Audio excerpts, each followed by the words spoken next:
bienvenue à tous de ma part. J'avais pensé diviser la présentation en deux parties. Aujourd'hui, j'ai demandé 1 heure. Donc, j'aurais 1 heure pour vous présenter les deux textes dont on peut être question aujourd'hui, la République de Platon, le livre 5, pour ceux qui sont des lecteurs. L'économie de Xénophon.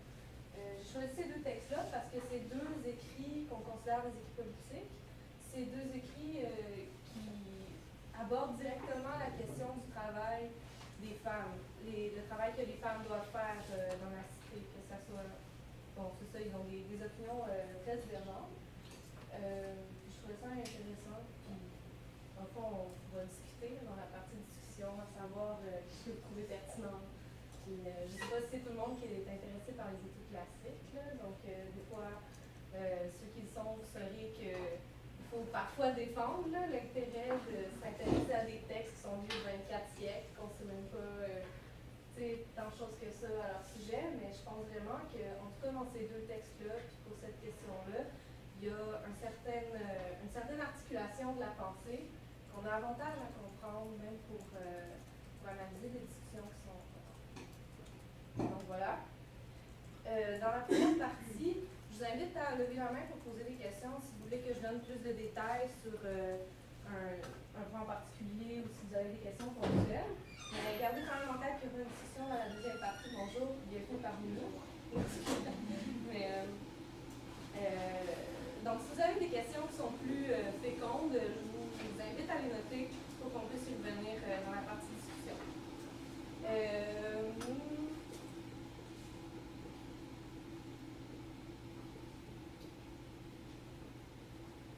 C'est bon. On peut passer. Qu'est-ce que c'est? Oui, bon, la République. Est-ce qu'il y en a qui sont des lecteurs de Platon? De la oui, ok. Ah, ben c'est bon, je suis contente que tout le monde soit un peu familier avec le texte. Si vous avez déjà lu la République ou certaines parties de la République, vous savez que c'est une œuvre, vous voyez au début, c'est un dialogue socratique. Donc, c'est Socrate qui est mis en scène par Platon, qui était son élève. C'est le moyen que Platon utilise pour véhiculer ses messages. Il met en scène son professeur avec d'autres personnages fictifs ou réels. Puis là, ils ont des discussions, puis c'est comme ça qu'il exprime ses idées philosophiques. Donc, Socrate, dans la République, est parti d'Athènes, il s'en va au Pirée pour une genre de fête. Là, il y a un sacrifice, il reste chez des amis. Le Pirée, c'est le port d'Athènes, en fait. Ça fait qu'il marche là, puis c'est loin, fait qu'il va rester couché. Aujourd'hui, c'est une station de métro. Là, c'est intéressant. Mais à l'époque, il y avait des longs murs, là, puis on marchait à l'intérieur, parce qu'il y avait des temps de guerre pour protéger les gens. Mais donc, il commence à discuter de politique et de justice. En fait, il commence par discuter de justice avec des amis qui sont là, qui restent au Pirée, qui sont en fait aussi les deux frères de Platon, de manière assez intéressante, Glaucon et Alcimandre. Puis, au début, ils se demandent ensemble, mais comment faire pour être un citoyen juste? Qu'est-ce qu'il faut faire? Puis là, ils trouvent que c'est une question qui est très dense. Ça fait qu'ils disent, ben regardons un point de vue plus global. C'est Socrate qui suggère ça. Socrate dit, regardons d'un point de vue plus global, comment une cité peut être organisée pour être juste. Ça va être beaucoup plus facile, comme une cité c'est beaucoup plus grand, ça va être plus facile de voir les mécanismes que regarder juste à l'intérieur d'une seule personne.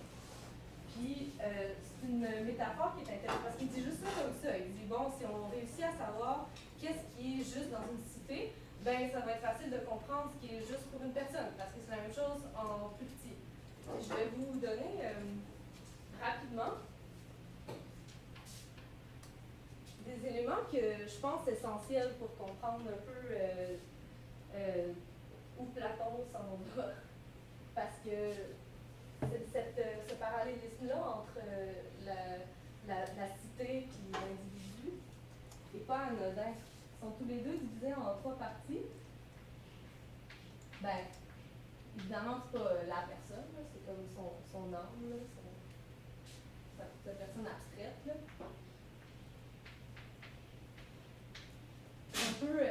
Ceux qui sont des lecteurs de Platon vont trouver que mon explication est grossière. juste à des fins de clarification.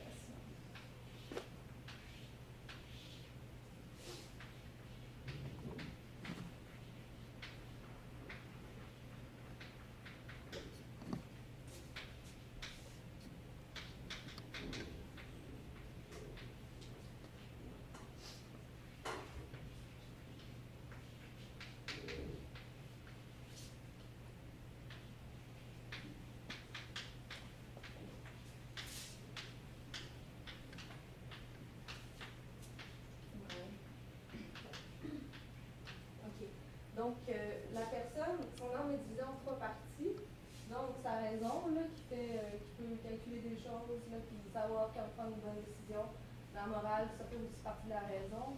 Le désir, qui est comme j'ai envie de manger un gâteau, ou j'ai vraiment envie de faire telle chose, puis généralement, c'est la partie de l'âme qui est la moins facile à contrôler, puis qui est la plus sauvage. Puis il y a la partie intermédiaire, c'est le courage. C'est un peu le lien entre les deux parties extrêmes. Ensuite, cette structure-là est parallèle avec celle de la cité que Platon propose. Qui correspond à la raison, on a un genre de philosophe, puis on verra aussi que ça peut être soit le roi, soit la reine. C'est ça la question dont je veux parler aujourd'hui. Au milieu, on a une classe de gardiens qui est comme une espèce d'armée et de police qui sont choisis en même temps pour leur capacité à réfléchir. Je fais des raccourcis, mais ça donne une bonne idée. C'est eux, c'est le genre de partie courageuse qui gardent l'ordre. Ben, c'est eux autres aussi qui gardent l'ordre entre la classe des artisans, les prolétaires. Ben, c'est un peu anachronique de s'appeler les prolétaires, mais ce sont les personnes qui font tous les métiers, qui produisent des choses, etc. Puis c'est ça, les gardiens qui gardent l'ordre entre les deux. Puis,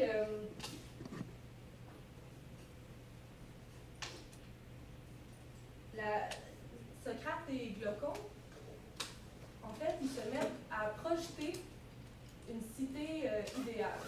Ils se mettent à dire, ben, pour savoir comment être un citoyen juste, ben, il faut savoir comment la cité peut être juste.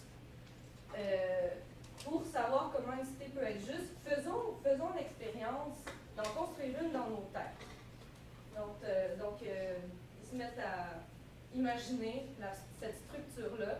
La division du travail arrive très très tôt dans l'imagination de cette cité-là. En fait, Socrate propose tout de suite, Platon par l'intermédiaire de paroles de Socrate, propose tout de suite de diviser par talent le travail. Il dit la nature, les gens ont une nature intrinsèque qui les porte à avoir du talent pour une certaine chose plus que d'autres. Ceux qui sont talentueux pour être cordonniers, ben c'est pas grave s'ils sont fils de forgerons, faisons-leur faire de la cordonnerie. Puis notre cité va être d'autant plus juste puis d'autant meilleure. Donc ça, c'est important de noter. Ça, c'est beaucoup avant le passage sur le travail des femmes, que les personnes qui ont une nature, un talent pour quelque chose, doivent occuper une fonction qui correspond à leur nature. Donc ça, c'est la première idée importante. Donc, au moment, j'ai préparé, au début, je vais préparer le PowerPoint, après j'ai dessiné en terrain, parce que j'aimerais qu'on lise des extraits ensemble, parce que c'est plus direct, là. Comme ça, vous n'avez pas besoin de me croire sur parole autant. Puis, le passage, au début, le passage qu'on va lire, c'est au livre 5. Socrate et Glaucon viennent de se mettre d'accord sur trois choses. Les hommes et les femmes ont des natures différentes. Ensuite, il faut une classe de gardiens pour préserver l'ordre dans la cité idéale juste. Et que ces gardiens-là vivront dans une espèce de communauté hors des familles traditionnelles. Donc, c'est un mode de vie qui est très complet quand on est gardien dans la cité idéale de Platon, etc. On ne fait que ça. Donc, on vit avec les autres gardiens en communauté, puis voilà. Et là, ils viennent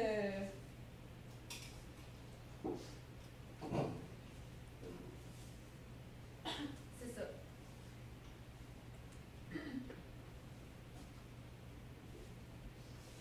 Donc là, c'est il parle encore de la nature. Je ne sais pas, est-ce que vous voulez que je lise ou peut-être quelqu'un veut faire la lecture pour briser la monotonie de mon tour de voix? Pas de volontaire, on se reprendra. Donc, au début, c'est Socrate qui parle. Et pourtant, là, il parle des natures et des fonctions. Là. Et pourtant, au moment où nous avons attribué des occupations différentes à une nature différente et les mêmes occupations à une nature identique, nous n'avons pas du tout examiné de quelle manière nous définissons le genre particulier de cette différence de nature et celui de cette identité de nature, ni ce à quoi elle se rapporte. Donc, c'est important, il dit, de définir qu'est-ce qui fait la nature et qu'est-ce qui fait qu'elles se ressemblent ou qu'elles sont différentes. Non, en effet, c'est le con ou bâtiment. Dit-il, nous n'avons pas examiné. En général, Socrate parle, puis les autres sont comme oui, Socrate. Mais c'est quand même un dialogue. Je sais pas pourquoi. Peut-être les livres seraient comme 2 fois plus courts s'ils faisaient juste dire ce qu'il y a à dire. Voilà.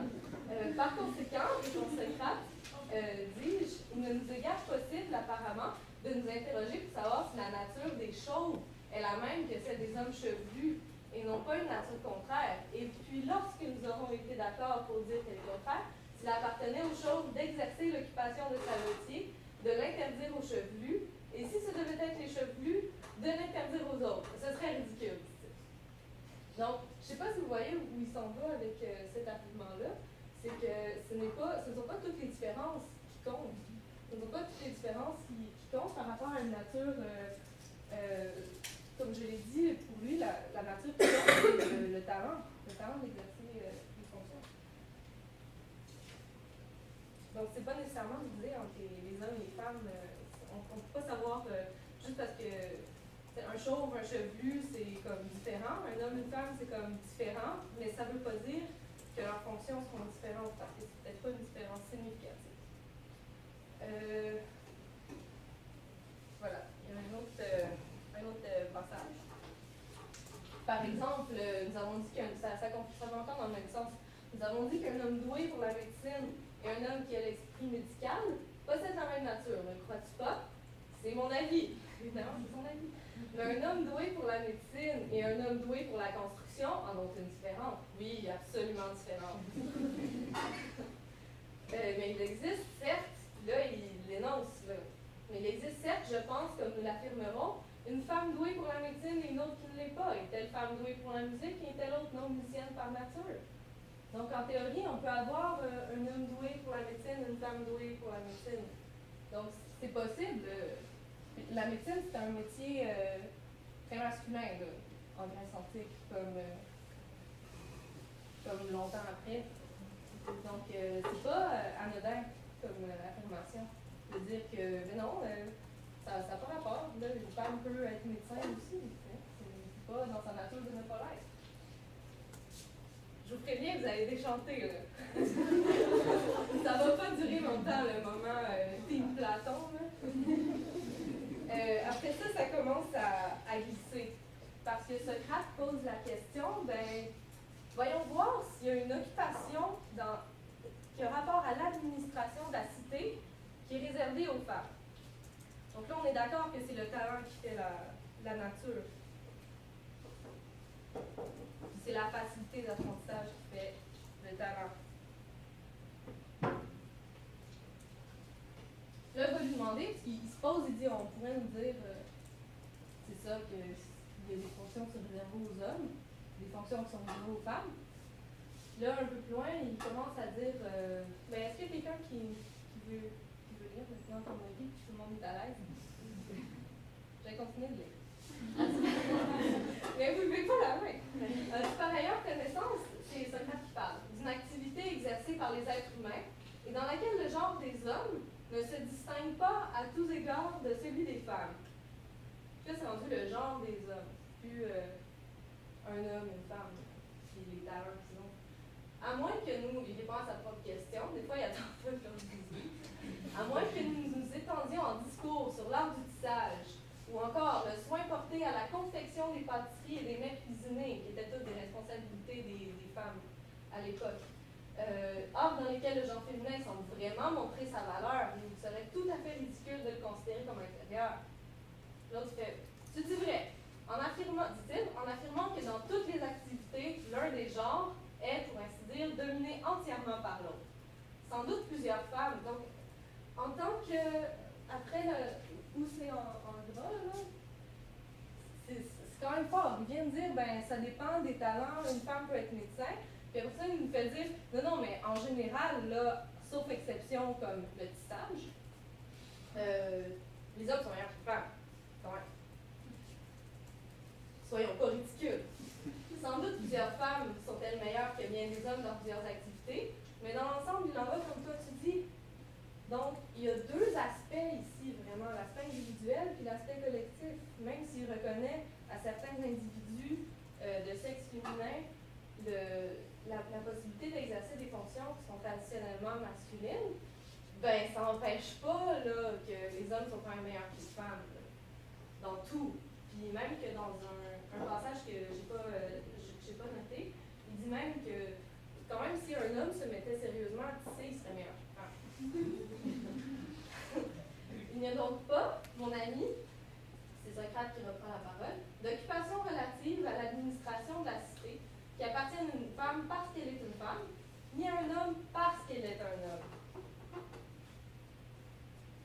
C'est quand même étrange, tu sais, parce que on comprend qu'il n'y a pas d'occupation qui appartienne à une femme parce qu'elle est une femme dans les affaires politiques, mais à un homme parce qu'il est un homme, ben plutôt oui, parce que par son propre argument, il vient de dire que les hommes se distinguent en tout des femmes, tu sais. Fait que c'est une phrase dans les articles là, qui parlent de ce passage-là, les commentateurs le relèvent en général que c'est rapide là, comme passer d'un à l'autre, l'argument est incomplet. Mais là, il rappelle que les dons naturels sont répartis de manière semblable dans les deux genres d'êtres vivants. La femme participe naturellement à toutes les occupations. L'homme, de son côté, participe à tout également. Mais dans toutes ces activités, puis là, ça non plus, on ne sait pas d'où ça vient. La femme est un être plus faible que l'homme. Tout à fait. Comme une scène. Mais il faut garder aussi en perspective la société athénienne là, du 4e, 5e siècle. C'est une société extrêmement machiste. Puis bon, on ne peut pas non plus accuser Platon de ne pas être iconoclaste. Oui, c'est ça. On n'a même pas besoin pour voir les incohérences là-dedans de sortir du paradigme de sa cité idéale, à mon avis. On n'a pas besoin de donner des arguments comme par exemple, ben, si on interdit aux femmes de participer à la vie démocratique, évidemment que tous les hommes sont là parce qu'ils sont des hommes. Tu sais. Juste à l'intérieur de ça, il y a quand même un caractère quand même incomplet. Ouais, c'est ça que je veux dire.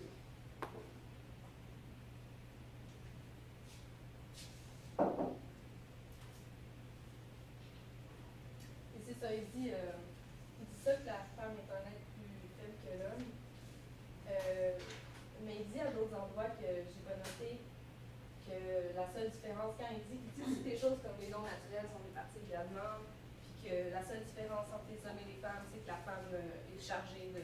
C'est les rôles sexuels là, que l'homme féconde et la femme enfante. Mais c'est ça, les problèmes qu'ils engendrent, ben, on n'a pas vraiment défini c'était quoi la nature masculine et féminine, parce qu'ils sont quand même mis d'accord là-dessus qu'il y avait une nature masculine et une nature féminine. Puis après, ils ont juste commencé à parler des talents, puis finalement, la femme était peut-être que là. Ça n'a pas vraiment été fait. Ça, je l'ai dit. Ça aussi, on a parlé. Il n'y a pas de. Tu sais, ça a été vraiment à la mode depuis surtout le début du 20e siècle de dire que Platon est le premier féministe, qu'il prône l'égalité des sexes. Après, vous avez compris que c'était pas vrai. J'ai lu un article la semaine passée qui date de l'année dernière, qui essaie de comprendre l'égalité des sexes qui est mise de l'avant dans la fin de la République. Il n'y en a pas. Je ne comprends pas comment cet article est peer review. Pardon? C'est écrit clairement que les femmes sont faibles en tout point, je vois pas. Moi non plus.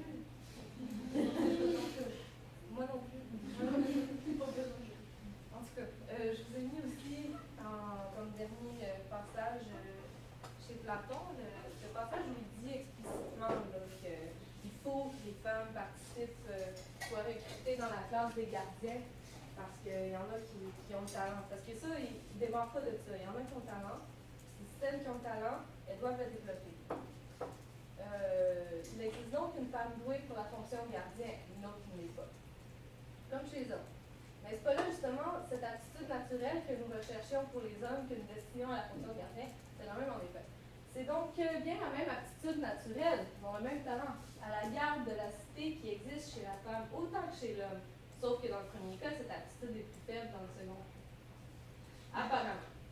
C'est donc bien de telles femmes qu'il faut choisir pour vivre en communauté avec des hommes du même genre et pour exercer l'activité de garde ensemble, puisqu'elles y sont aptes et montrent une parenté de nature avec eux. Tout à fait.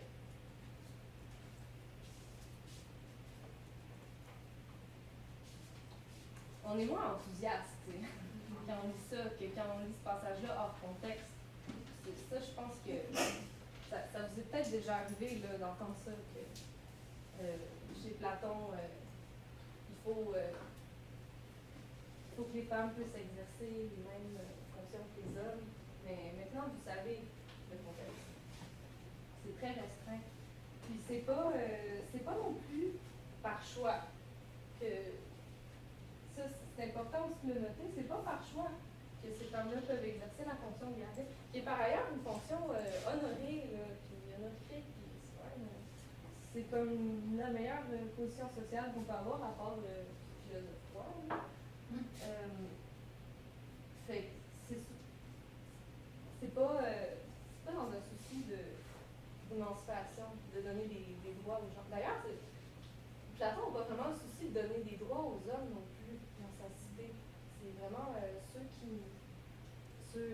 qui ont le talent pour faire quelque chose le font. Oui? D'ailleurs, c'est non plus pas nécessairement la volonté. Aussi, c'est pas le talent qui est fait, mais ça ne veut pas dire que c'est pas le talent tel ça. Exactement. Exactement. Il n'y a pas beaucoup de liberté là-dedans non plus. Non, c'est ça. Non, il y a de la liberté pour personne dans ce système politique-là qui est imagé. C'est pas non plus quelque chose qui est avantageux pour les femmes en général, parce qu'il n'y a rien qui est dit des femmes qui ne seront pas gardiennes. Celles-là, ils vont probablement rester à la maison au métier à tisser, puis à s'ennuyer, puis à élever leurs enfants. Ouais, les vêtements. Ah oui, une autre chose que j'ai pris dans l'article de Julia Annas, comme une grande commentatrice, elle a écrit tout un livre sur la République, qui est très pertinent dans les années 70. C'est que dans ce passage-là, Platon ne dit jamais que c'est juste de faire des choses comme ça. Il dit jamais, il faut que les femmes aient la possibilité de devenir gardiennes parce que c'est juste. Puis le mot juste, le champ sémantique de Dickey, t'avais-tu une question? C'est un commentaire, mais. Je vais finir se retrouve tous les mots du champ sémantique de Dickey, se retrouvent souvent dans la République. Puis la question de départ, comme je vous ai dit tantôt, c'est de savoir comment être un citoyen juste. Mais c'est quand même surprenant de ne pas voir cet argument-là à ce moment-là. En tout cas, c'est soulevé par Julien Annas. C'est ça. Donc, bien qu'il y ait la possibilité pour certaines femmes d'occuper une fonction, une bonne fonction, une bonne position dans la cité idéale, il n'y a pas. C'est pas une mesure d'émancipation pour les femmes. Commentaire. Mais c'est normal parce que Platon a une vision où la justice, c'est l'harmonie entre les parties, puis ce qui est juste, c'est que chaque personne soit à sa place en fonction Oui, mais chaque fois qu'il propose quelque chose, il dit ouais, puis là on va faire ça parce que c'est juste. Puis tu sais, quand il propose la division du travail au livre 2, il dit ça. Est-ce que c'est.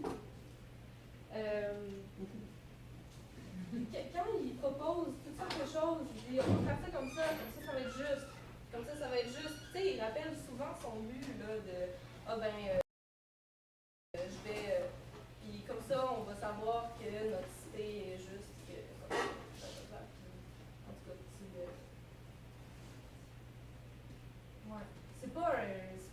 élément là, qui c'est juste quelque chose qui ajoute là, que Juliana note.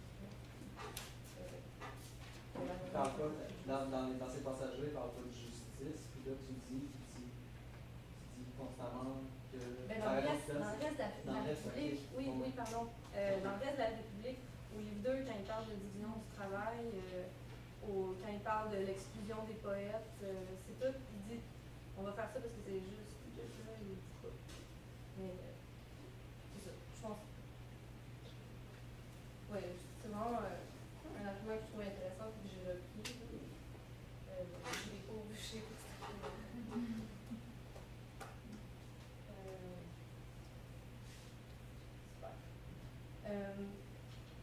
est-ce que vous avez d'autres questions, commentaires sur la tête? Parce qu'on a changé les temps. Parfait. Chez Xénophon, est-ce que j'imagine que beaucoup moins d'entre vous connaissent Xénophon que Platon. Parce que moi, c'est la première fois qu'ils entendent ce nom-là. Ouais, c'est beaucoup moins connu. Pourtant, c'est un autre élève de Socrate, en fait. C'est un camarade de classe de Platon. Un contemporain, donc, de Platon. Puis, son style est extrêmement différent, par contre. Ses soucis philosophiques sont aussi différents. Si l'économie qui est un écrit un peu politique, il y en a qui considèrent que c'est le premier traité d'économie. Je ne sais pas si c'est important, mais il écrit vraiment d'une manière plus terre à terre. En même temps, son ton est aussi plus léger. Il n'y a pas vraiment de fondement métaphysique là, comme chez Platon. Il n'y a pas ce genre d'harmonie entre les parties de l'âme et les parties de la cité. Il n'y a pas de fondement. En tout cas, c'est pas explicite. Chez Xénophon, c'est plutôt il est très pragmatique. Moi, je vais vous dire comment ça marche, qu'est-ce qu'il faut faire. Puis là, c'est ça. Mais c'est quand même l'économie, c'est un livre qui est très agréable à lire. Puis, parce qu'il parle de la gestion d'un domaine. Puis, tu sais, j'ai dit que, bon, il y a ce parallèle-là, mais chez Xénophon, il y a quand même un parallèle, pas entre l'âme et la cité, mais entre la gestion d'une maison, d'un domaine. C'est le mot grec, c'est oikos. On va faire une petite capsule étymologique. Oikos, avant d'être une marque de yogourt, c'est pas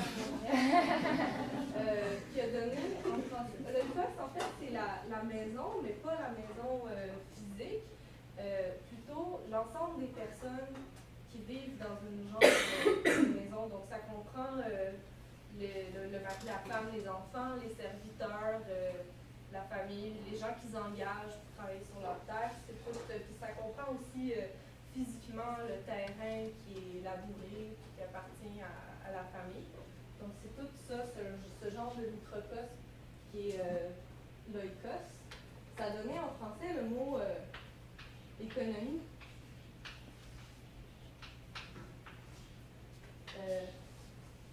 Et souvent le AY change un peu quand transport dans les langues modernes. Mais c'est vraiment, oikos, ça a donné écho. Nomi, ça vient d'un mot qui veut dire règle, loi. Puis, donc, l'économie, à la base, c'est comment gérer sa maison. Puis, par extension, c'est les mêmes buts qu'on a pour gérer sa maison puis pour gérer une ville. Ben, la cité, c'était comme le système politique le plus typique à l'époque ancienne. C'était surtout organisé par une sorte de grande cité, une grande métropole qui avait des terrains indépendants autour. C'était pas des pays comme aujourd'hui. Mais donc, c'est ça, il y a quand même un parallèle. Là. Je ne vais pas avoir l'air de dire que Xénophon est simple d'esprit. Mais donc, c'est ça. Dans l'économique, son but, c'est d'expliquer comment bien gérer un domaine.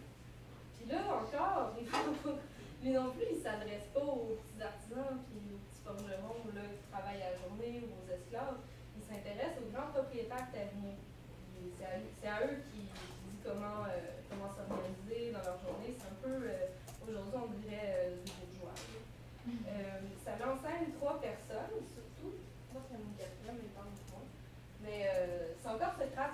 donc économique aussi, c'est un dialogue socratique qui rencontre Critobule, qui est un jeune homme propriétaire terrien, qui est criblé de dettes. Il dit: ah, Socrate, j'ai tellement de problèmes d'argent, je sais pas quoi faire, blablabla, peux-tu m'aider, donne-moi tes conseils, toi t'es sage, tu sais quoi faire, aide-moi.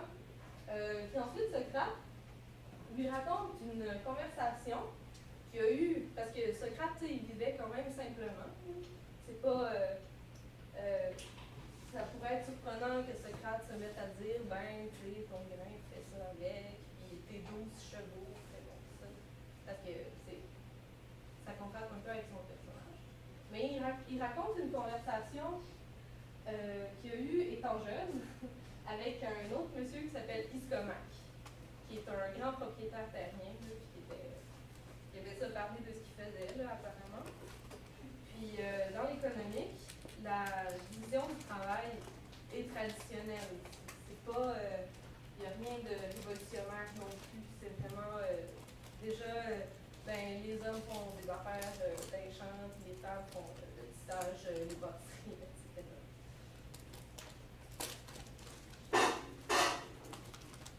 C'est ça. Faire un résumé un peu historique, là, les femmes athéniennes à l'époque de Platon et Xénophon, ils vivaient à peu près comme les femmes dans des pays comme l'Arabie Saoudite, là, qui sont confinées à la maison, qui ont des responsabilités à l'intérieur de la maison, mais qui sortent pas nécessairement, qui n'ont pas besoin de sortir. Puis que c'est plutôt les hommes qui prennent les responsabilités, qui sont extérieurs à la maison, qui exercent des fonctions, qui ont des travaux rémunérés, qui peuvent éviter. Puis je ne vais pas me prononcer sur comme, la situation des personnes en Arabie Saoudite parce que je la connais pas exactement, mais c'est un genre de situation de dépendance dans laquelle vivaient les femmes athéniennes à cette époque-là. Elles ne pouvaient pas éviter, elles ne pouvaient pas être citoyennes, elles ne pouvaient pas rien de ça. Leur tâche principale, elles avaient par exemple une tâche très importante dans la gestion du budget. C'est elles qui choisissaient comment l'argent était dépensé. Elles géraient les réserves alimentaires aussi. Bon, je vous rappelle, c'est des gens qui habitent à la campagne, qui ont des grands terrains à labourer. Puis elles étaient responsables de tous les travaux textiles, de faire les vêtements pour toute la famille. Mais encore là, c'est des femmes riches, c'est pas non plus elles qui vont aller au rouet nécessairement, elles vont avoir des esclaves pour le faire, mais elles dirigent quand même ces travaux-là. Puis dans l'économie, Xénophon, il est là, il valorise beaucoup ces tâches-là. Il dit: c'est tellement important, c'est toi qui gères le budget, je peux faire faillite si tu fais pas ta job. C'est important pour ma maison, là.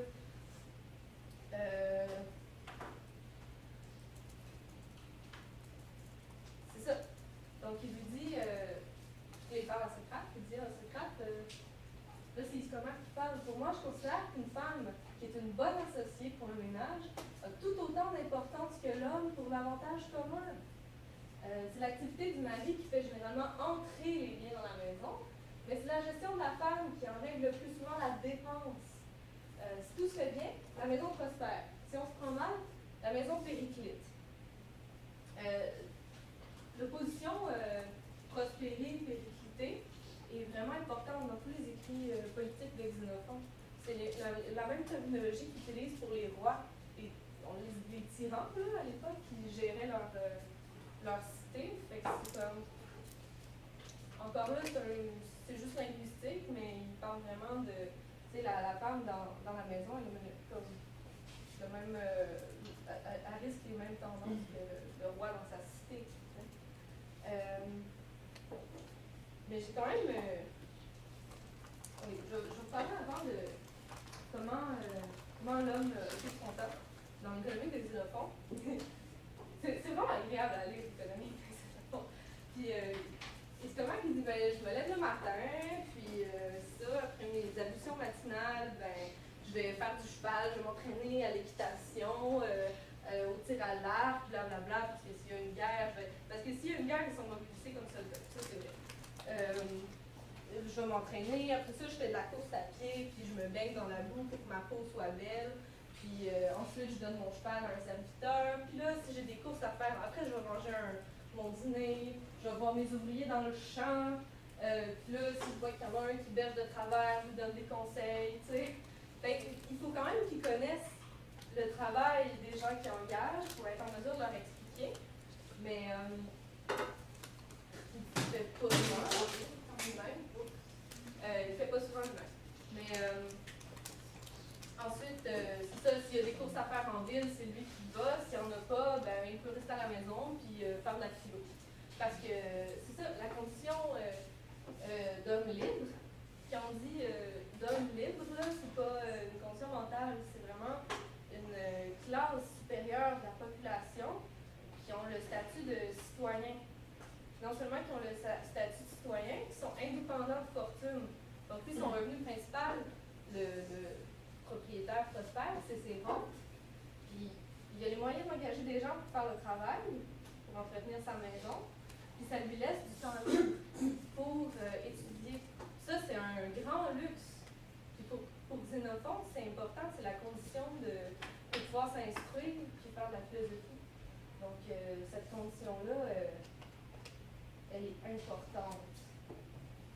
Et puis, pendant que l'homme fait ses courses en ville, puis il fait sa philo s'il n'y a rien à faire, puis il s'entraîne à cheval, ben, la femme elle travaille. La femme, par exemple, elle fait pas de la philo, quelque chose comme ça. Donc, c'est ça, j'ai pris vite sur l'avantage commun, mais j'ai quand même l'impression que la femme demeure subalterne, puis que son avantage commun dépend de l'avantage de l'homme.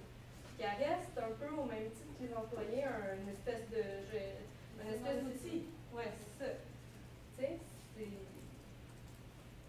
c'est comme l'employé la plus importante.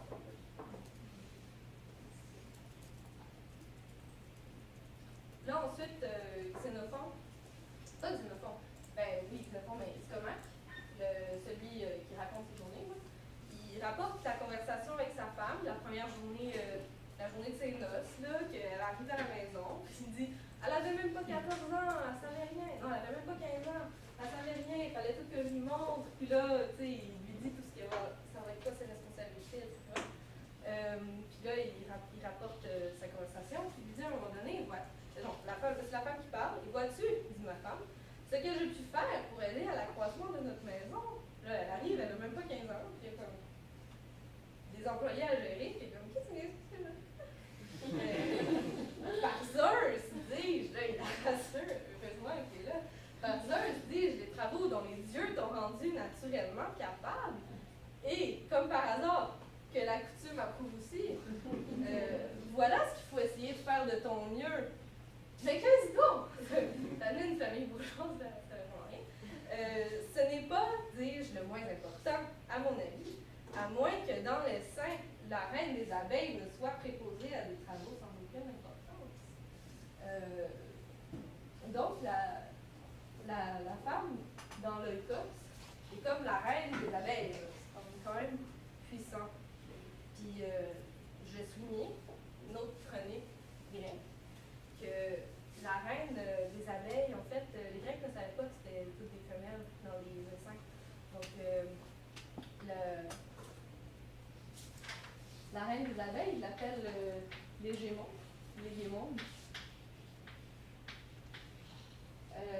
C'est un mot qui est utilisé pour dire chef, ou parfois le général de l'armée. Donc, c'est pas une métaphore féminine de l'appeler la reine des abeilles, c'est le chef, quelque chose de bon. Fait que, on voit déjà se tramer à l'horizon une espèce de déterminisme physico-psychique selon les genres. Ça va être dit explicitement. Voilà.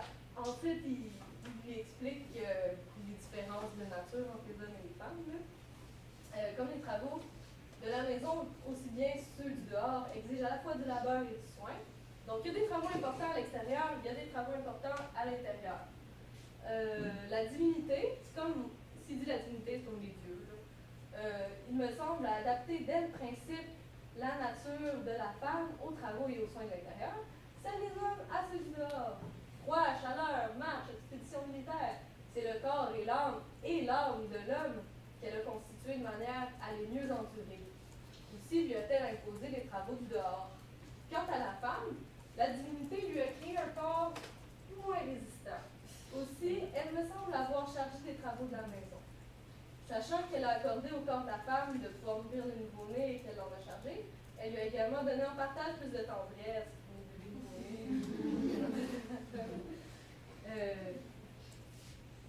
Ouais. Fait que c'est ça, il y a une différence nette là, qui n'est pas vraiment remise en question par ces réponses.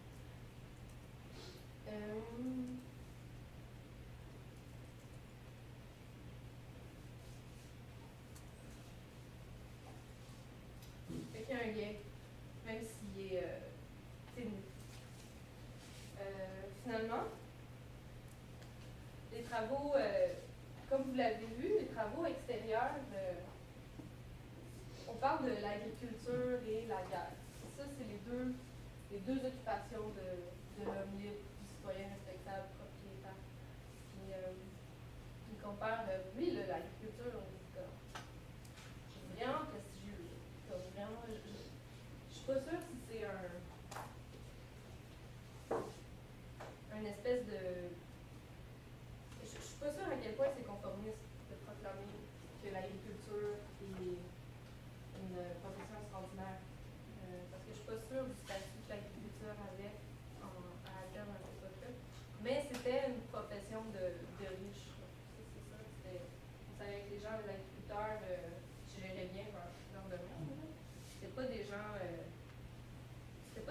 qu'on disait, ah, c'est un travail peu glorieux.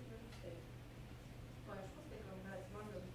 En tout cas, avec l'agriculture, la guerre, dans le fond, il compare même à Cyrus, c'était comme un grand empereur sage, là, puis c'était son idole, on parle tout le temps, puis comme, Cyrus disait ça, Cyrus faisait ça, il était tellement cool, puis Cyrus, il faisait lui-même le design de ses jardins, là. C'est comme, pour dire, ça c'est Socrate au début qui dit à Critobule, là, mais là, il faut que tu t'impliques, là, faut pas juste que tu engages des gens qui te disent quoi faire avec ton champ, il faut que tu saches quoi faire avec ton champ. Hey, même Cyrus, là, c'était lui qui disait quoi planter où au monde, c'était peut-être pas lui qui plantait ses tomates à chaque année, mais c'était lui qui choisissait où les tomates étaient plantées à chaque année, par exemple, puis il s'en mêlait, puis c'est important de le faire. La guerre, ben, c'est aussi un domaine là, où on peut facilement accumuler des honneurs, tu sais, parce que là, ouais, c'est assez clair, c'est notre fait. Puis, c'est quand même étrange, parce que tous les travaux intérieurs, on dit là, l'agriculture, la guerre, ça c'est bien, mais là, commencez pas à être comme forgeron, des choses comme ça, parce que vous allez travailler en dedans. Là, travailler en dedans, là, c'est pas super. T'es tout le temps à côté du feu, il fait chaud, ça va ramollir ton corps et ton âme.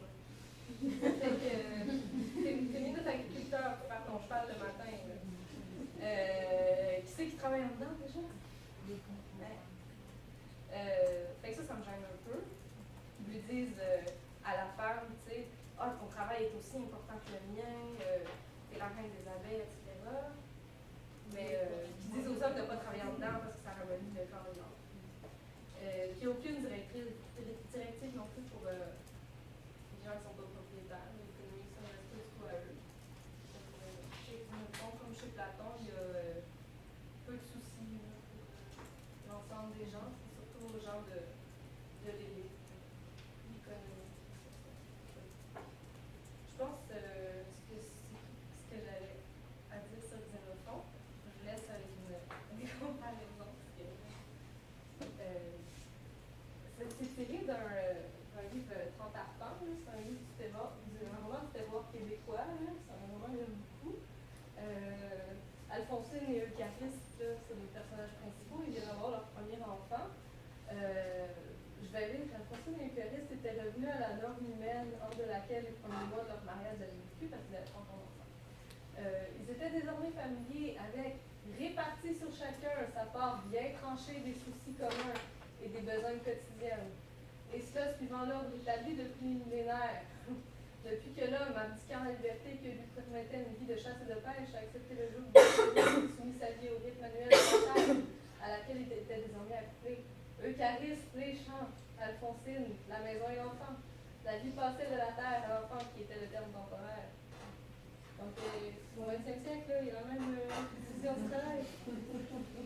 Après ça, les gens ils me disent oui, mais l'Antiquité, là, les choses ont changé. Pas tant que ça.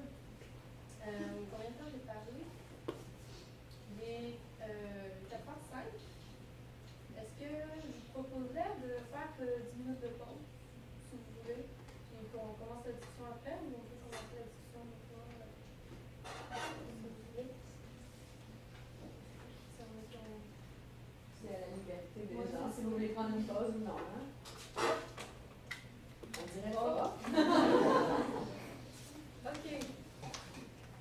Ben, merci de votre écoute active, en passant.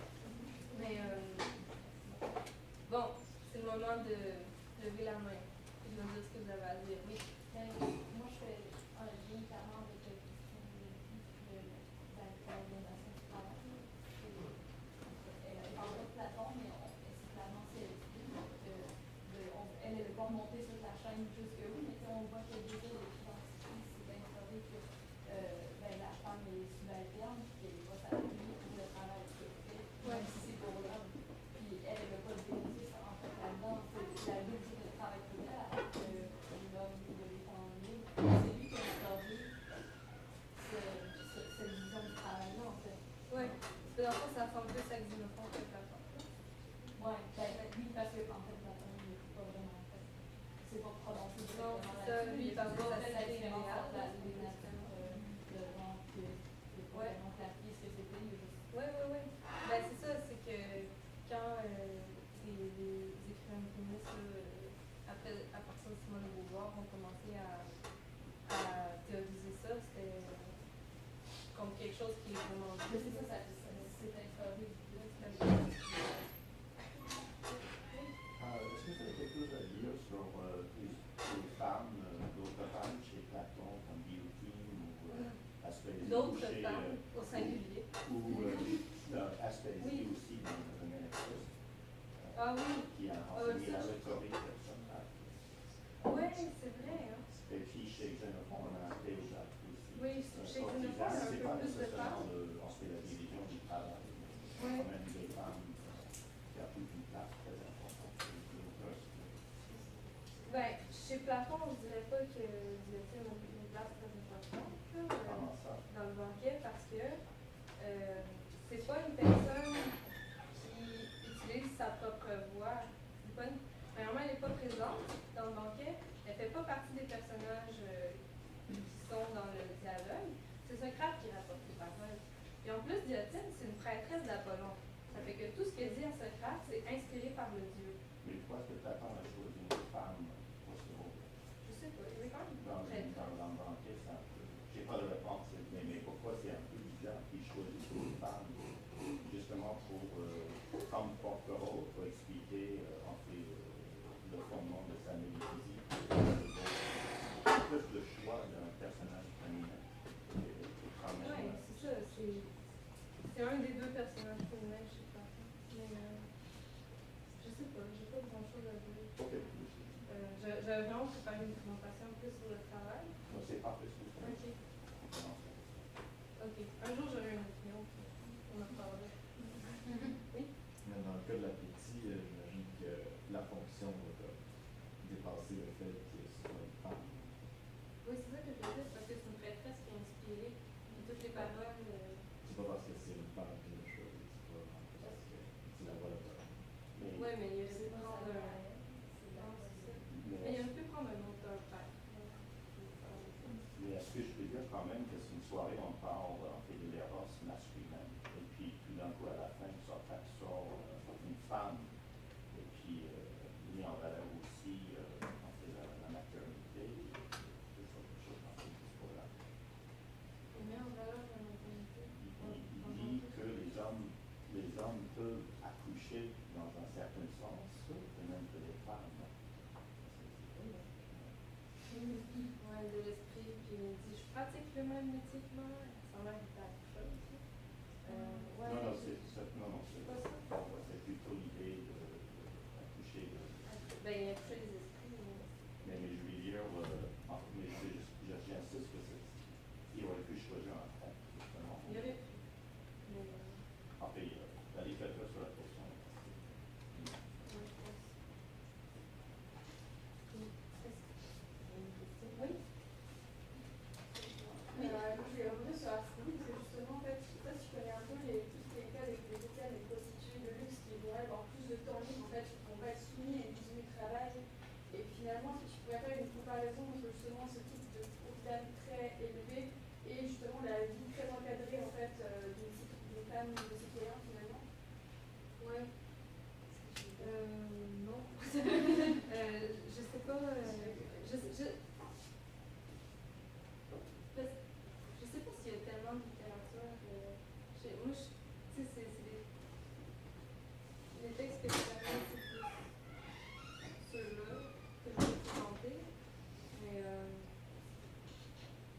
femmes. c'est Donc ça. là, c'est.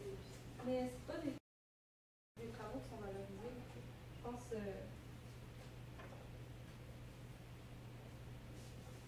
Ouais, Parce qu'il n'y a pas des contre-exemples de mauvaises figures féminines, par exemple, ou ce genre de choses dans la discussion. Si par exemple, est-ce que dans les deux textes, il n'y a pas genre une vision, il n'y a pas de moment où justement il y a des mauvaises femmes qui font ça, est-ce qu'il y a genre, parce que c'est pas est-ce que c'est uniquement en fait une liste de bonne qualité, est-ce qu'il y a aussi des listes de mauvaise qualité qui sont faites aussi, qui pourraient leur monter un peu genre les mauvaises femmes, etc. Pas dans l'économique. L'économique, c'est vraiment c'est une partie de l'économique qui parle du travail de les causes. Il ne parle pas des autres possibilités de gagner comment gagner de la vie. Mais c'est quand même, je pense que c'est quand même assez évident pour eux que c'est la manière honorable là, de passer son temps. Mais Théoda n'est pas bien livrée parce qu'elle est partisane dans le mémoire. En fait, c'est Socrate qui l'a séduit. Pas parce qu'elle est une mauvaise personne, parce que ce qu'elle fait. C'est ça, c'est aussi quand même intéressant parce que son travail, c'est de séduire les hommes, mais c'est quand même Socrate qui lui montre comment faire son travail. Mais, je sais pas. J'ai pas de commentaire sur ce film. J'avais pris des pistes de discussion.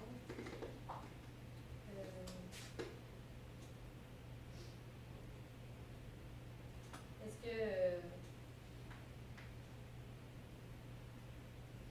que la position sociale qu'on occupe peut entraîner l'émancipation? Est-ce que c'est suffisant de pouvoir gagner sa vie pour s'émanciper à partir des textes qu'on a lus? C'est ça. Qu'est-ce que vous pensez de l'absence de directive pour les classes inférieures? Est-ce qu'il y a des correspondances dans le discours antiféministe aujourd'hui?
C'est encore une fois sauf exception.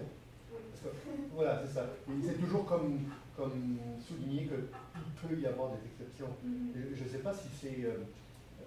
En fait, je ne sais pas si on pourrait accuser, je pense que vous l'avez un petit peu signalé, on ne peut pas vraiment accuser Socrate ou Platon ou les gens de leur époque d'avoir des préjugés, parce que c'est ce qu'ils observaient, n'est-ce pas? C'est un peu ce qu'ils vivaient. Donc, leurs écrits reflètent. On ne sait pas jusqu'à quel point ils réfléchissaient objectivement. Voilà. On peut peut-être accuser Platon d'être subjectiviste. Voilà. On peut accuser certainement ceux qui pensent aujourd'hui que Platon est féministe. Ouais, on peut être déçu aussi. Oui, non, il aurait peut-être pu pousser sa pensée un peu plus. Surtout qu'il décrit sa cité idéale, puis passe un peu à côté de. Mais encore une fois, il ne dit pas catégoriquement que les femmes ne peuvent pas faire. Ils ne peuvent pas être égales, peuvent pas. Parce qu'en fait, Ouais, il n'est pas allé jusqu'au bout de sa pensée, disons. Ouais, on dirait. C'est pas une question qui va l'intéresser de toute façon, les femmes, les esclaves, c'est ça que, comme c'est au fond aussi, ça s'intéresse dans le monde, ça fait des, j'ai pas l'impression que ça les passionne beaucoup, mais la question de ce que peuvent faire les femmes, Ouais. tout ce qui est considéré comme subordonné selon eux, c'est pas vraiment leur problème, j'ai l'impression. Ouais.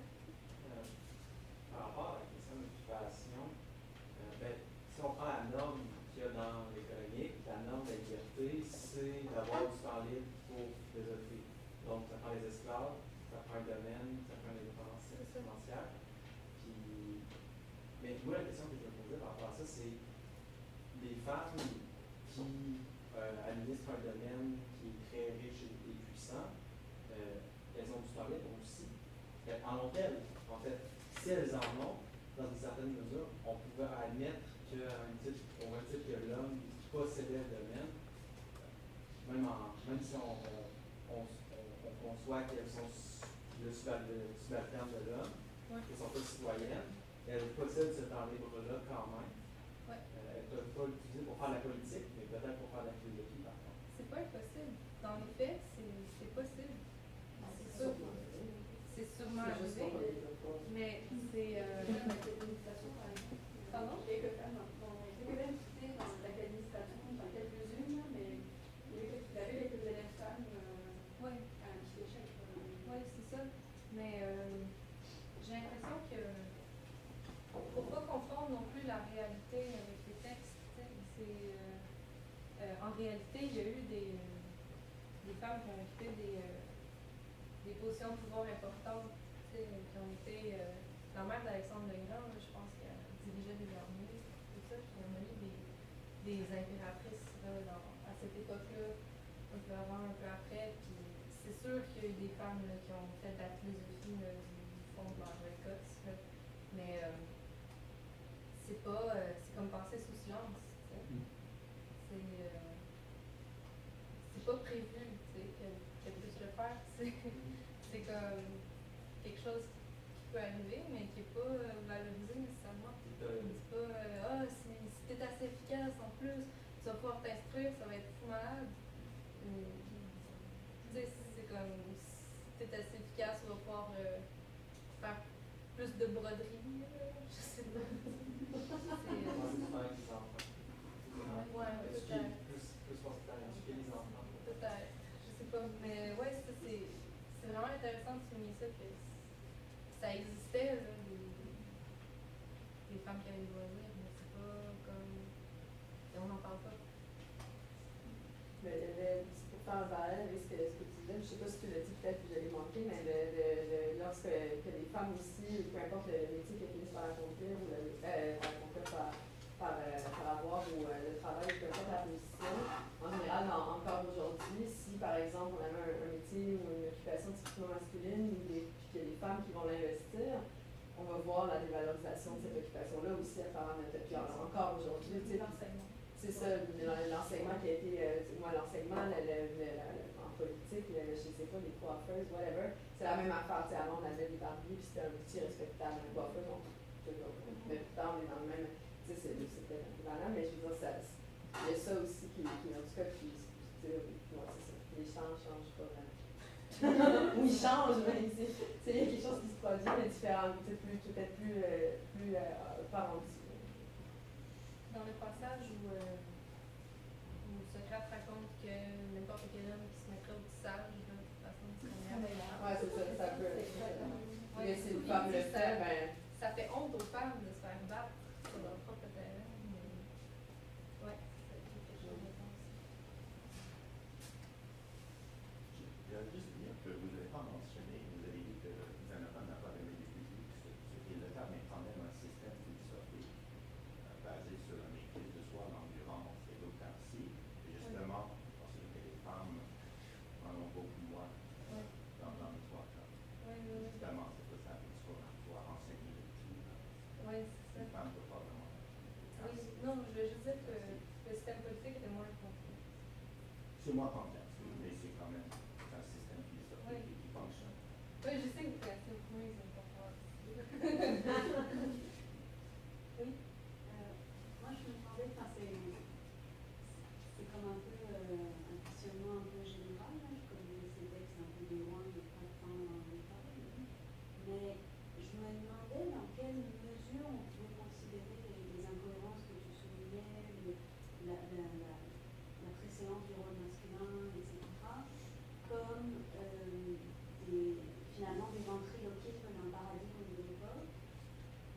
dit, dans quelle mesure est-ce qu'on pouvait considérer la position de Platon comme s'écartant d'un paradigme et donc faisant une avancée que peut-être certains pourraient qualifier de féminine par un écart et non pas par un achèvement? Ou est-ce que tu penses que le contexte aurait pu lui permettre d'aller plus loin et auquel cas, effectivement, il est dans un manquement dans ses propos? C'est une question qui est vraiment intéressante parce que c'est vrai parce que comme je disais qu'on ne doit pas confondre la réalité avec les textes, mais souvent il ne faut pas prendre un texte d'un auteur ancien et dire ah ben les Grecs pensaient ça. Parce que souvent c'est des gens qui se construisent en réaction avec le système de l'époque. Platon déteste la démocratie, il s'oppose au système politique de son époque complètement. Puis ça c'est une raison qui me motive, j'imagine. Mais la raison pour laquelle je pense pas qu'on puisse prendre des arguments de Platon comme déjà un début de semence de féminisme, c'est que c'est à cause des raisons qui motivent principalement par rapport aux gardiennes, à intégrer les gardiennes au travail, intégrer les femmes au travail des gardiens. Parce qu'il y a constamment en tête l'utilité collective, puis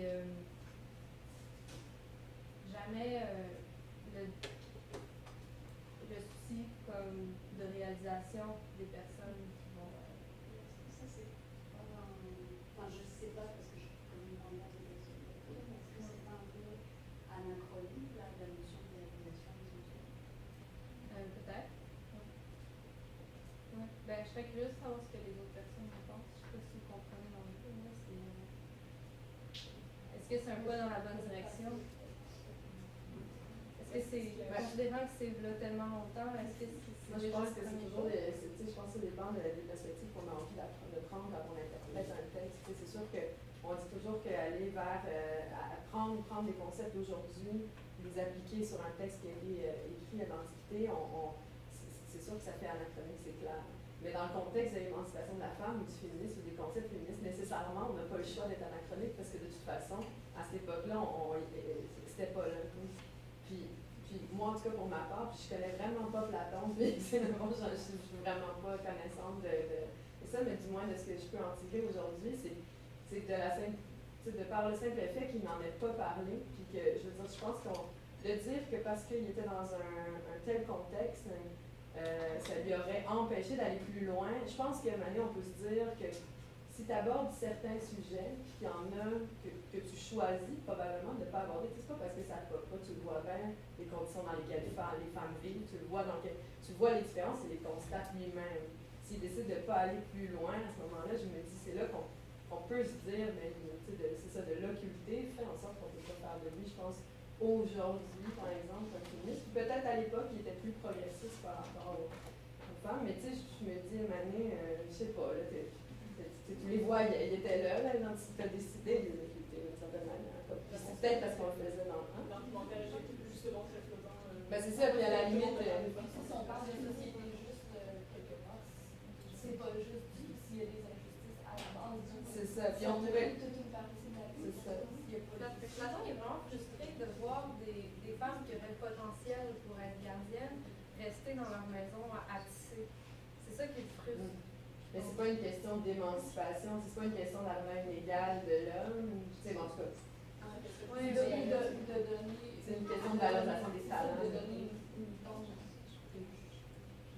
en communauté. Pensez-vous que, mettons, si on voit que les femmes deviennent gardiennes et qu'elles font bien leur emploi, ça peut changer les mentalités? Je pense pas nécessairement. Je ne sais pas, je trouve beaucoup de femmes extrêmement bonnes dans ce qu'elles font, et puis il y a toujours une dévalorisation de la pertinence d'une femme pour regarder une femme, elle a un beau cul, ça explique quelque chose.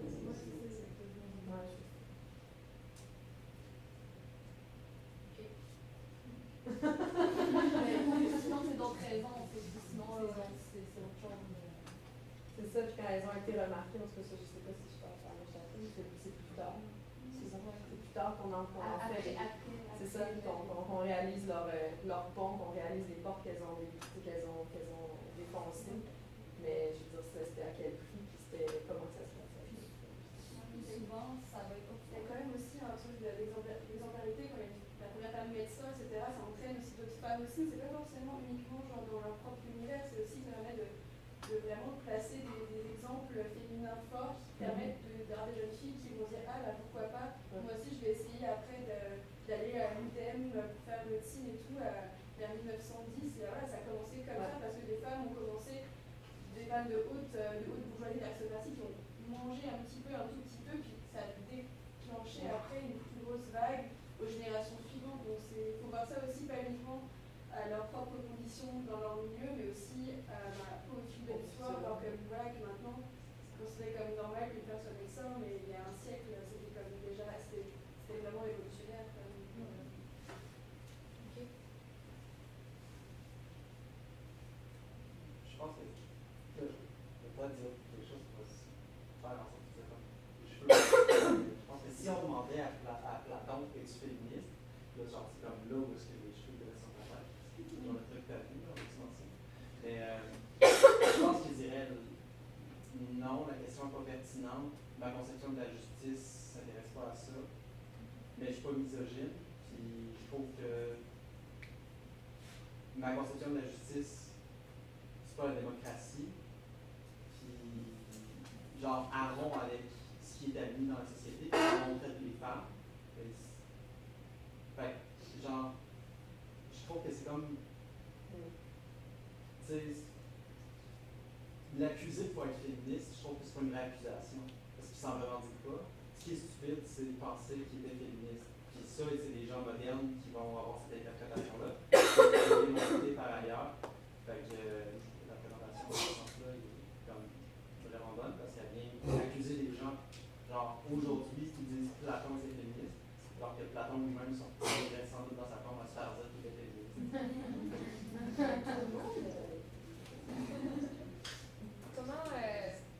Comment est-ce que le système politique affecte la condition féminine? Par rapport au travail. En fait, j'ai une question justement qui tombe là-dessus. C'est à propos de, dans le Xénophon, dans l'économique de Xénophon, vous parliez justement du partage des tâches, les hommes à l'extérieur, les femmes à l'intérieur. Et j'observe ça beaucoup dans les mouvements écoféministes premiers qui disaient c'est lorsque l'homme qui s'est emparé de l'agriculture que les femmes ont été rentrées à la maison et compagnie. Ça, c'est une petite vision. Je me demandais justement, est-ce qu'il y a des esclaves qui travaillent sur les labours? Parce que je vois les femmes ne sont pas dans ce que j'ai vu, j'ai pas l'économie. Est-ce que les femmes ont le droit à la possession? Est-ce que les femmes ont un droit autrement que... Donc, justement, c'est comme des faux droits qu'on lui donne. C'est comme ça reste, comme si c'était des enfants. Et même après le décès du mari. Non, c'est ils cherchent le cousin, le quoi, c'est ça.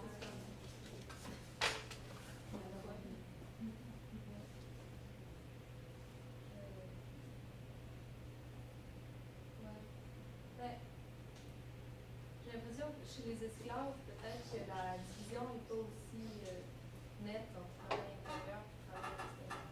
Vous avez peut-être moins. Je sais pas. Parce que je sais qu'il y avait des hommes qui cuisinaient. Ça, c'était comme ça. Je sais pas. Mais c'est vraiment. Est-ce que vous avez une opinion sur une différence de classe? Sans vous aller dans ces textes-là. J'imagine que comme ils étaient déjà des esclaves, c'était comme au niveau de dignité, c'était pas, il y en avait déjà. Au niveau de quoi? Ben, dignité, je pense qu'il y avait comme, il y avait déjà pas de valorisation avec la vie en tant que telle.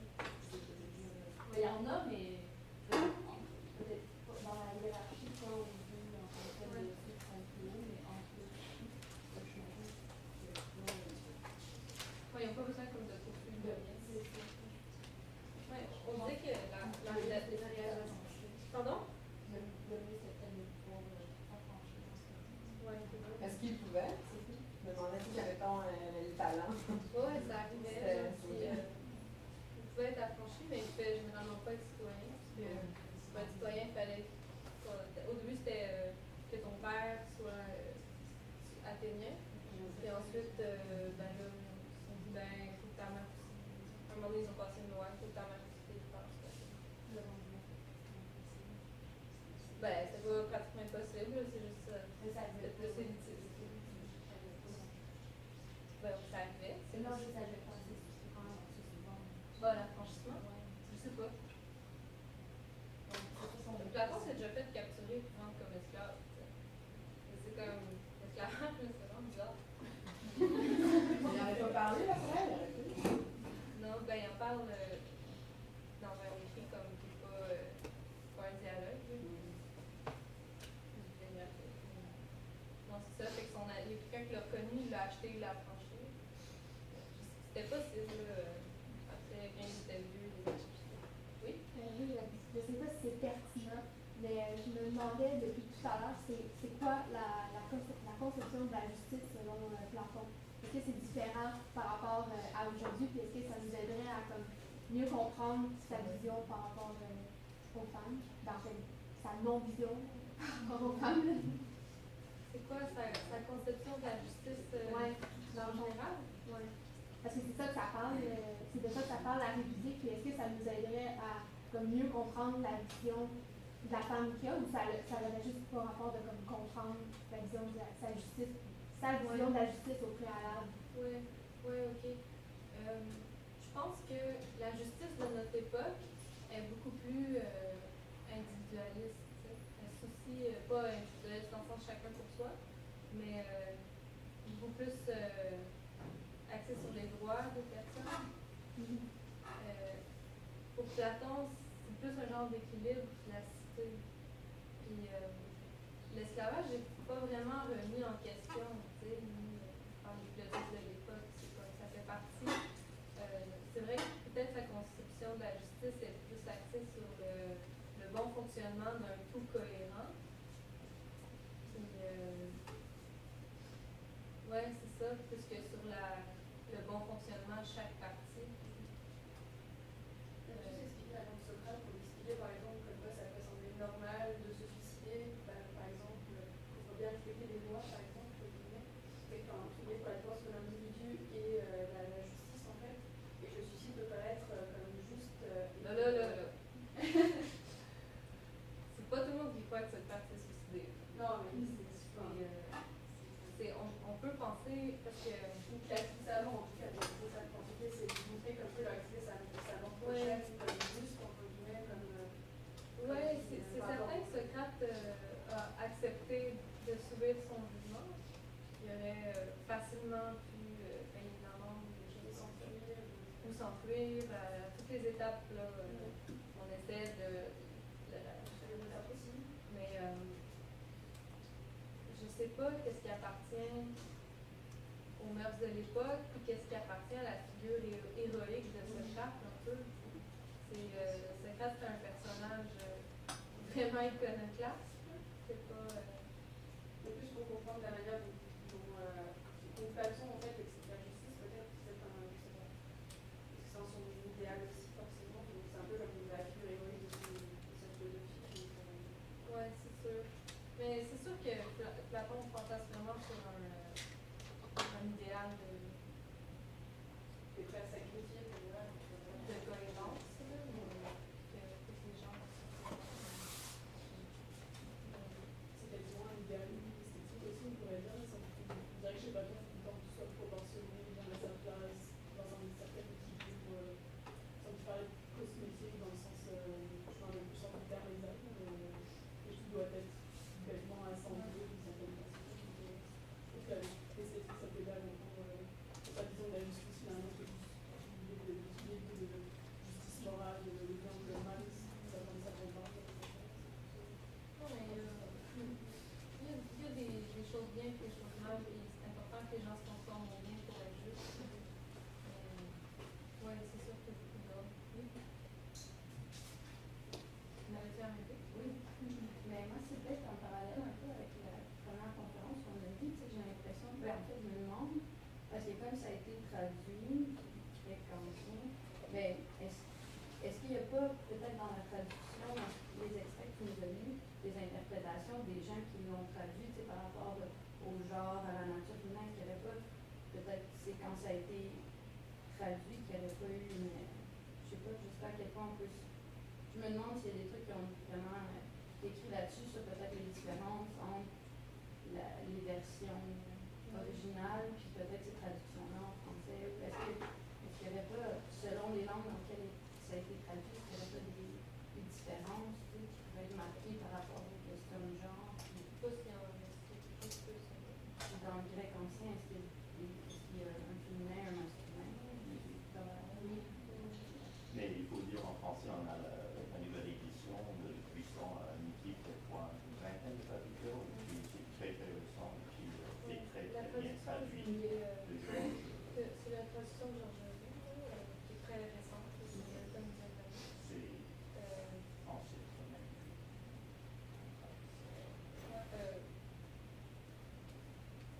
Je sais pas,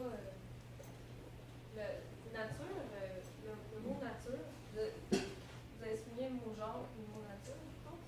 Ouais, vous parlez de ce mot-là. Le mot nature, c'est vraiment, il y a parfois, heureusement pour nous, dans le grec, les mêmes ambiguïtés qu'en français. Quand il parle de nature masculine, féminine, il utilise le mot physis qui a donné physique en français. Donc ça désigne à la fois l'ensemble des choses. Là, chez Aristote, la physique, c'est. Mais c'est philosophe flou, net. Oui, c'est ça. Comme nature. Oui, c'est ça, c'est bien. Le genre de ça. Mais ouais, ça vient. Le verbe flou, ça peut. C'est un mot qui veut dire être, dans un sens, mais être parce que je suis née comme ça. C'est ce genre de verbe-là. Ça donné comme nom physique. La nature, c'est pour ça que ça peut désigner l'ensemble des plantes et de la terre qui sont nées de l'univers, je ne sais pas, mais aussi les propriétés, l'ensemble des propriétés. Le mot, je veux dire, le mot genre qu'il utilise, c'est. Mais pour vrai, Georges Leroux, il a fait un bon travail, là, parce que c'est souvent les mots compliqués, il les traduit de la même façon. Là. Et, justement, en préparant, j'essaie de vérifier. Des fois, quand il y a des choses que je pense qui peuvent être pas très confusion. Le mot genre, c'est le mot génos.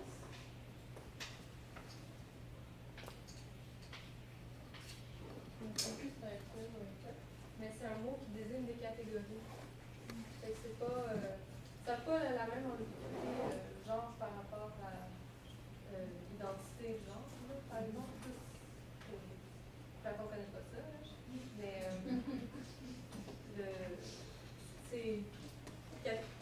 ça pourrait être catégorie masculin et féminin.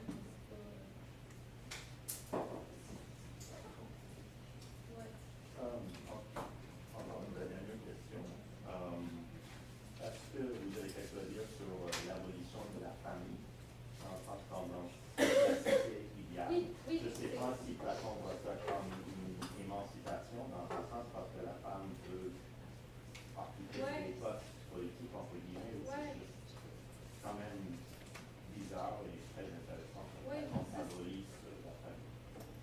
Oui, puis encore une fois, c'est seulement chez les gardiens. Il n'y a aucun indice que la famille traditionnelle doit être abolie chez les artisans. Mais c'est une autre des mesures que Platon propose qui caractérise la vie en communauté des gardiens. C'est que les parents ne connaîtront pas leurs enfants. Il n'y aura pas de mariage exclusif. Puis c'est comme, encore une fois, c'est comme les femmes gardiennes sont comme des trophées pour les hommes qui sont bien battus. Puis là, c'est vraiment, c'est en plus une mesure super eugéniste parce qu'ils choisissent là, les plus beaux pour s'accoupler avec les plus beaux puis les plus forts. Puis ensuite, les enfants, ben, tu sais, on va faire autant que possible qu'ils ne connaissent pas leurs parents. Les nourrices qui vont s'en occuper, ça va être des femmes. Mais il n'y a pas de. Puis Platon veut faire ça pour pas qu'il y ait de compétition et de favoritisme parmi la classe des gardiens. Pour que ça soit vraiment une classe unie, puis comme une grande famille, puis que tout le monde aime tout le monde. En fait. Parce qu'ils pensent que ça va être plus profitable à long terme pour l'ensemble de la cité, parce qu'ils pensent que ça va consolider la solidarité entre les gardiens, puis ça va éviter des dissensions qui sont reliées à l'héritage, des choses comme ça. Juliana, ça m'en parle dans son article, dans son livre aussi plus longuement. Puis elle observe que c'est une mesure qui est aussi de l'extérieur mise de l'avant par des féministes radicales des années du milieu du XXe siècle, pour des raisons différentes. Là, évidemment, les féministes mettent de l'avant ces mesures-là afin d'éliminer la division entre le travail masculin et féminin, je pense, puis que les femmes évitent d'être prises dans un contexte où elles ne s'émancipent pas parce qu'il faut qu'ils partent de la vie du travail. Oui, exactement. Puis, j'ai copié un truc.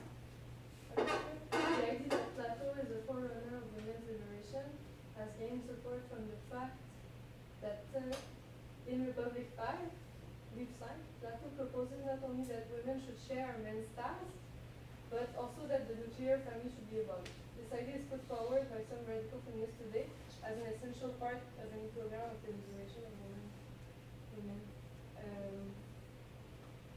Donc, il y a comme une similitude à l'extérieur, mais c'est pas motivé par les mêmes raisons. Mais est-ce que... C'est pour ça que j'ai acheté l'effet peut-il advenir sans intention. Est-ce que si on abolit la famille de la même manière que Platon le désirait, est-ce que ça peut donner les effets que les féministes radicales recherchent? Levez la main! Est-ce qu'il y a quelqu'un à initier? Oui? Non, mais c'est ça, je disais non, pas sur des sites que tu fais nourrir sur des femmes. Que c'est toutes les femmes? Que tu fais nourrir sur des femmes. On abolit la famille, mais ça va vraiment être des femmes qui vont garder les enfants. Ça change rien. Sur le plan des femmes, ça change pas grand-chose. Si on abolit la famille comme le veulent les féministes radicales, ça va devenir de la même façon. Et donc, on va abolir les femmes. Ok. Mais c'est pas une expérience fondamentale pour beaucoup d'hommes et de femmes d'avoir une famille de la mère et que ces enfants connaissent son nom. Ouais. Ça semble faire partie de la vie. Ouais.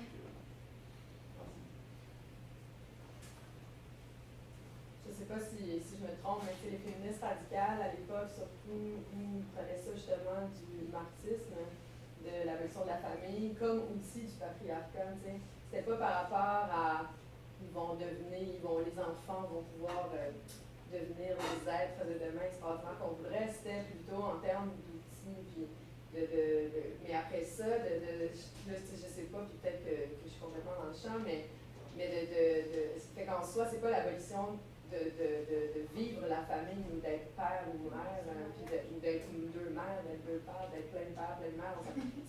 C'est pas ça qui est c'est pas dans cette idée-là, mais plutôt dans la structure familiale qu'on a construite comme outil, qui continue à souvent laisser la femme derrière.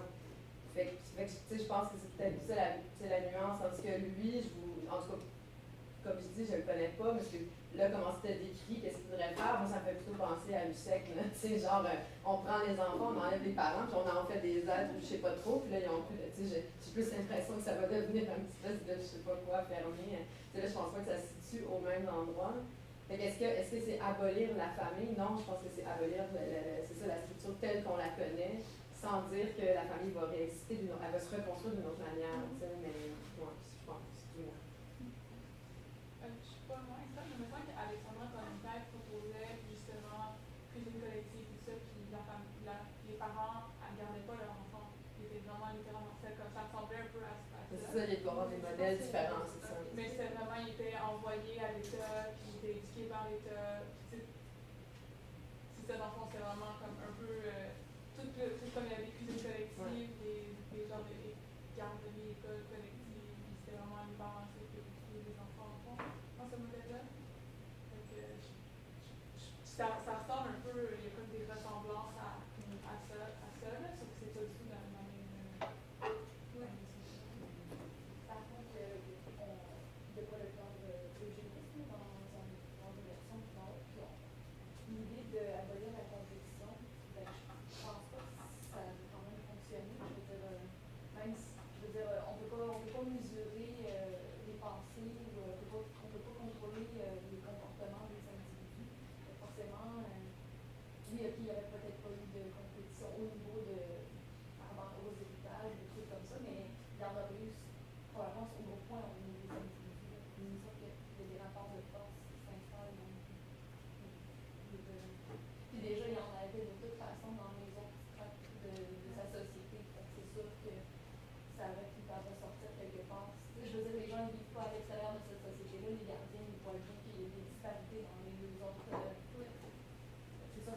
exemple, il y avait eu des rapports de pouvoir que ce serait instauré forcément pour les gardiens et les gardiennes. Il y avait peut-être extrapole. Ils vivent pas en dehors de cette société-là, ils sont produits de cette société-là aussi.